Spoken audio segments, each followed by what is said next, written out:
नमस्ते दोस्तों। हिमालय की अनंत ऊंचाइयों में बसी एक ऐसी जगह जहां पहुंचकर विज्ञान के तर्क खत्म हो जाते हैं और श्रद्धा का एक नया अध्याय शुरू होता है। अमरनाथ गुफा। क्या आपने कभी सोचा है कि अमरनाथ की उस गुफा में ऐसा क्या हुआ था जिसके कारण भगवान शिव को पूरी सृष्टि से छुपकर जाना पड़ा? क्यों उन्होंने अपने प्रिय नंदी, चंद्रमा और यहां तक कि अपने पुत्र गणेश को भी रास्ते में छोड़ दिया? आज के इस विशेष वीडियो में हम सिर्फ एक यात्रा पर नहीं चलेंगे, बल्कि हम समय के उस चक्र को समझेंगे जहां महादेव ने स्वयं अमर कथा का वाचन किया था।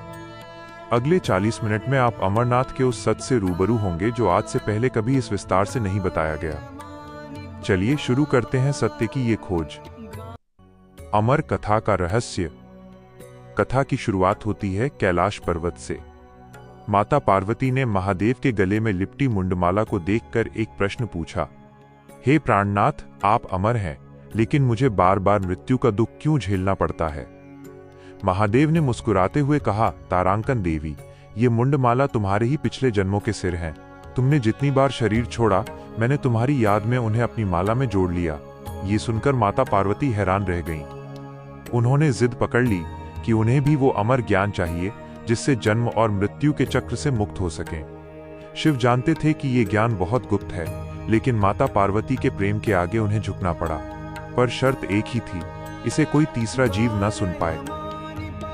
त्याग की यात्रा। अमर कथा सुनाने के लिए महादेव ने अमरनाथ की गुफा को चुना। यह यात्रा त्याग की यात्रा थी। पहलगाम, जहां शिव ने अपने प्रिय नंदी बैल को छोड़ दिया। मोक्ष के लिए सांसारिक साधनों का मोह छोड़ना जरूरी है। चंदनवाड़ी, जहां उन्होंने चंद्रमा को अपनी जटाओं से उतारा। चंद्रमा मन का प्रतीक है और ज्ञान के लिए मन का शांत होना अनिवार्य है। शेषनाग झील, यहां उन्होंने काल के प्रतीक नागों को विदा किया।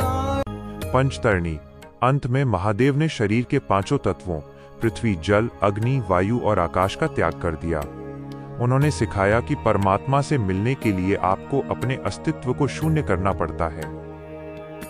अमरता का वरदान। गुफा में प्रवेश करते ही महादेव ने अपनी योग शक्ति से कालाग्नि उत्पन्न की। प्रलय की वो अग्नि जिसने गुफा के भीतर के हर जीव को भस्म कर दिया। कथा शुरू हुई। महादेव ध्यान में थे और उनके मुख से अमर ज्ञान बह रहा था। पार्वती जी सुन रही थीं और बीच बीच में हूं हूं कहकर संकेत दे रही थीं। लेकिन तभी माता पार्वती को नींद आ गई। उसी समय गुफा के कोने में कबूतरों के 2 अंडे जो कालाग्नि से बच गए थे, उनमें से बच्चे निकल आए। उन्होंने पार्वती जी की जगह आवाज निकालनी शुरू कर दी। जब कथा समाप्त हुई तो शिवजी ने देखा कि पार्वती सो रही हैं। क्रोधित महादेव ने जब उन पक्षियों को मारने के लिए त्रिशूल उठाया तो उन्होंने कहा, तारांकन प्रभु, हमने आपसे अमर कथा सुनी है। अगर आप हमें मार देंगे तो ये ज्ञान झूठा साबित हो जाएगा। महादेव प्रसन्न हुए और उन्हें अमरता का वरदान दिया। वही जोड़ा आज भी वहां दिखाई देता है। विज्ञान और इतिहास का संगम। अब बात करते हैं उस शिवलिंग की जिसे विज्ञान आइस स्टैलेग्माइट कहता है।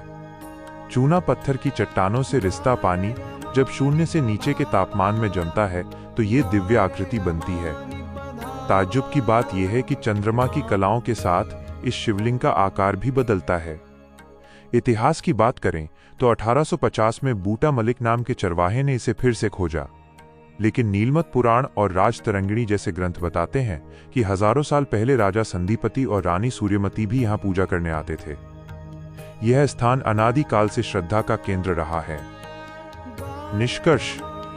अमरनाथ की यह यात्रा हमें सिखाती है कि श्रद्धा और विज्ञान एक ही सिक्के के 2 पहलू हैं। यह सिर्फ एक तीर्थ नहीं, बल्कि अपने भीतर की शक्ति को खोजने का मार्ग है। उम्मीद है अमरनाथ का ये संपूर्ण रहस्य आपको पसंद आया होगा। अगर आप भी बाबा बर्फानी के भक्त हैं तो कमेंट में जय बाबा बर्फानी जरूर लिखें। इस वीडियो को लाइक करें और शेयर करें। मिलते हैं अगले वीडियो में एक नई अद्भुत कथा के साथ।